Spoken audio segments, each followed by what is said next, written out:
11వ అంతర్జాతీయ యోగా దినోత్సవం సందర్భంగా రాష్ట్ర వ్యాప్తంగా జరుగుతున్న యోగా కార్యక్రమాల్లో భాగంగా ఇవాళ సత్యసాయి జిల్లా ధర్మవరం నియోజకవర్గంలో పట్టణంలో జరుగుతున్న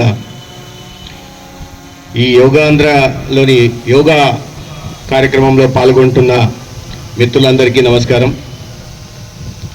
మీ అందరికీ తెలుసు,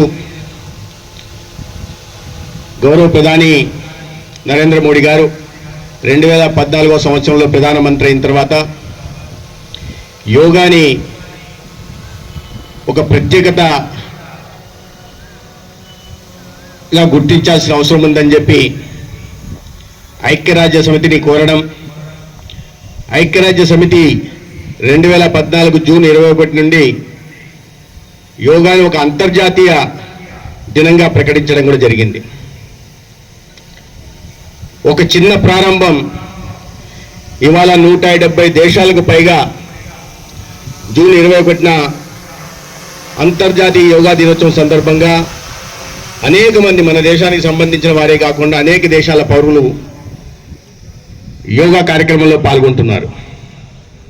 ఈ సంవత్సరం 11వ అంతర్జాతీయ సంవత్సరం గౌరవ ప్రధానమంత్రి ఆంధ్రప్రదేశ్లో విశాఖపట్నంలో ఆ యోగా దినోత్సవం నాడు కార్యక్రమంలో పాల్గొంటున్నారు. ప్రధానమంత్రి గారు వస్తున్న సందర్భంగా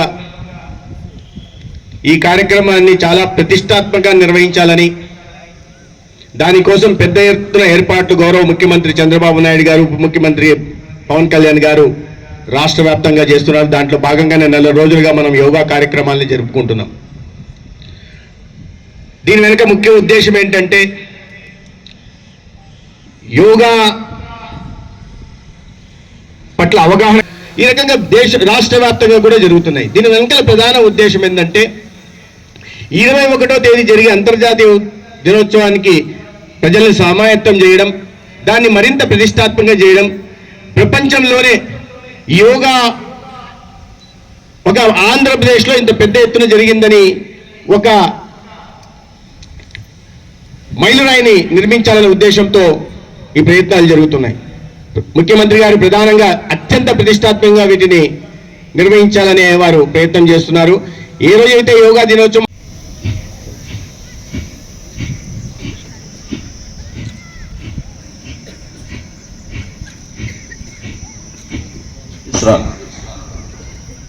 విశ్రాంతిలో కళ్ళు మూసుకొని బాగా సుదీర్ఘమైన విశ్రాంతి.